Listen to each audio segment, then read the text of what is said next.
What do you think the Orioles' biggest needs are, and how do they address that in the draft?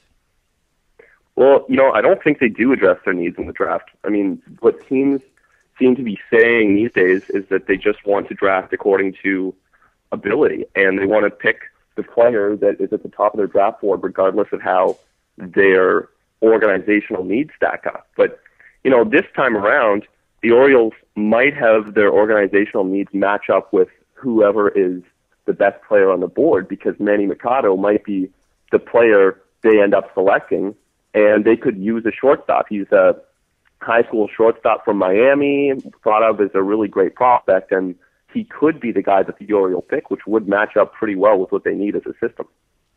So they certainly need a shortstop and quarter infielders. A lot of the mock drafts that I'm seeing have Jameson Taillon, who's from the Woodlands High School. He's a pitching prospect. What would your opinion be of that draft pick? Well, I mean, this is coming from someone who has never seen Jameson Taillon pitch, but he is thought of by scouts and draft experts around the country as, a can't-miss prospect if there is such a thing. So, a big Texas right-hander out of the mold of Nolan Ryan and Roger Clemens and Josh Beckett. And if you're being compared to guys like that, then you probably have a pretty good future ahead of you. So if the Orioles do end up with Jameson Taillon, you can't really fault them for picking him because he's thought of as the best pitcher in the draft. It's very interesting around here because the fans have kind of dealt with 12 straight losing seasons, going on 13, and they're pretty impatient. And the MLB draft is obviously a lot different from the NFL draft, where if you draft a high schooler like the Orioles did last year with Matt Hobgood, you're probably not going to see that guy for 4 or 5 years.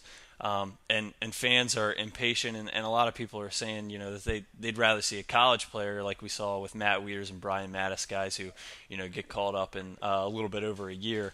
What's your opinion of taking a high schooler versus a college player? Is it more just about taking the best player available for the Orioles, or, should they be looking to get somebody that they can plug in there sooner rather than later? Yeah, I think it's always case by case when it comes down to draft picks, because you're drafting an individual, you're not drafting a category of players. So this is something that comes down to the scouting reports that the Orioles will have. But more often than not, the college guy is going to be closer to the major leagues, like you say. And you also have a better idea of what that player is going to be, because he's closer to realizing his potential as a baseball player than a high school kid, like Manny Machado or any of the high school players that you're going to be looking at.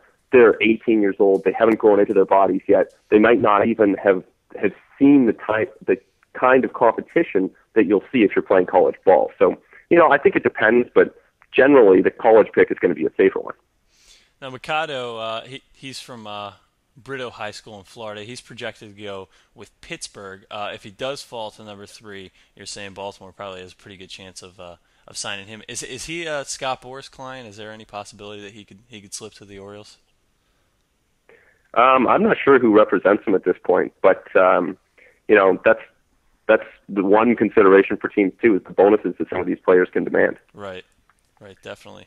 I also wanted to talk about our friendly rivals there off the Capital Beltway, the Washington Nationals, who in all likelihood are going to draft Bryce Harper, and they drafted Steven Strasburg last year, who makes his first major league debut, or makes his major league debut June 8th.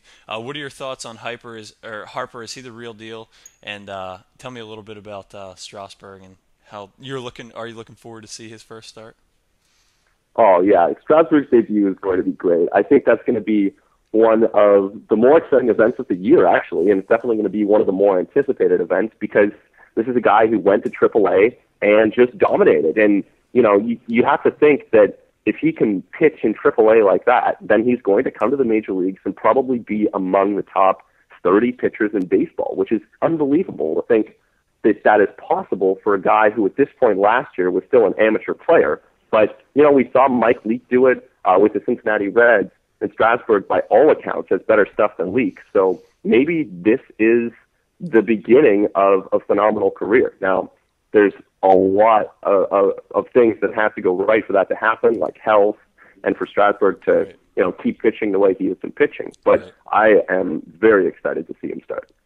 And as for Harper, probably not a pretty highly touted prospect coming into the draft, but not as much hype as Strasburg, but certainly a lot. What are your thoughts on him?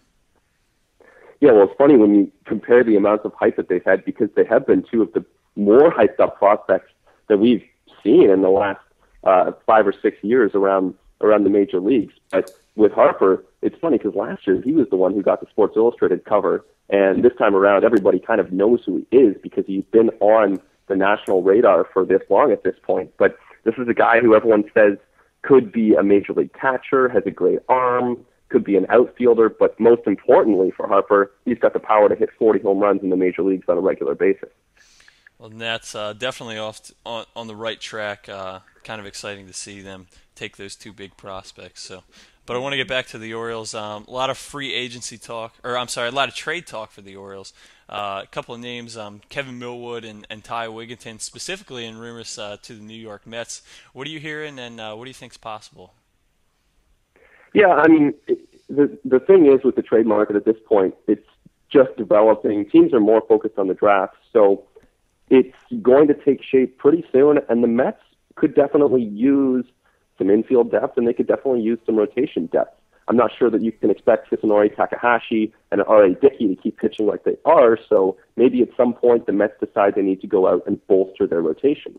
If they do that, then Kevin Millwood is probably going to be one of the more available arms, and the way he's pitching this year, you definitely like to slot him into the back of your rotation and see what he can do for you. So I can see the Orioles and Mets matching up, but probably not within the next few weeks.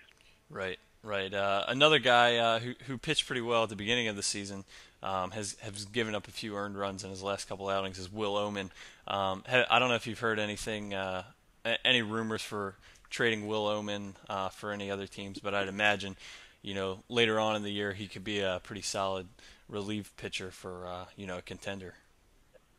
Yeah, I think so. I mean, he's not going to be any team's glamorous midseason acquisition, but right. He's the kind of guy that teams are going to be looking for because there aren't that many lefties, and he's a solid left-hander who you can put in the back of your bullpen. Teams are going to need left-handed relief at the deadline, and it could be anybody, so it is hard to predict where he's going to end up, but he has trade candidate written all over him, being where he is in his career right. and being the kind of dependable guy that teams are going to be looking to acquire. All right, Ben. Now here's the burning question: how do we get David Wright out of New York and put him in an Oriole uniform? What's it going to take? It's going to probably take a lot more than my thoughts to get him out of New York. I don't know what I can do for you on this one. Fair enough. Well, all right, let's look way ahead real quick before we wrap up. Free agency at the end of the year. Andy MacPhail, a lot of fans have kind of criticized the way he's put this team together, but if you're still following his plan, and I've been outspoken about how I still follow his plan, he's always said grow the arms, buy the bats. What kind of bats can the Orioles buy this year, and how much are they going to have to overspend to do that? Yeah, it depends on how aggressive they're going to be. They're pretty aggressive last year, although they didn't sign any marquee free agents, but you know what? They could go out, and if they want to go for kind of the more dependable option than the Garrett Atkins-Miguel Tejada combination, right. Then we're going to have Jason Worth available on the free agent market. I don't know how much faith the Orioles have in the Brandon Snyder-Josh Bell combination at the corners, but right. If they want to bring in a veteran, then there will be options at first base. Carlos Pena, Paul Konerko will be a free agent. So that's the sort of thing that. It depends on how much confidence they have in their guys, but Troy Glass, Adam Dunn even, there are going to be lots of options at first base like there usually are. Right. So, if the Orioles want to spend, then there are going to be some bats out there, and maybe that's exactly what's going to be the fit for Andy MacPhail. Probably better than last year's free agency class, you think? Yeah, I think so. I mean, last year there were the two big guys with Holiday and Bay, and then after that there weren't a whole lot of backs for right. people to choose from. But yeah, I think this year will probably be better. All right, very good. Well, Ben Nicholson-Smith, you can read your stuff at MLBTradeRumors.com. Thanks so much for joining me today. My pleasure. And I'm Zach Will for BaltimoreSportsReport.com. Thanks for listening.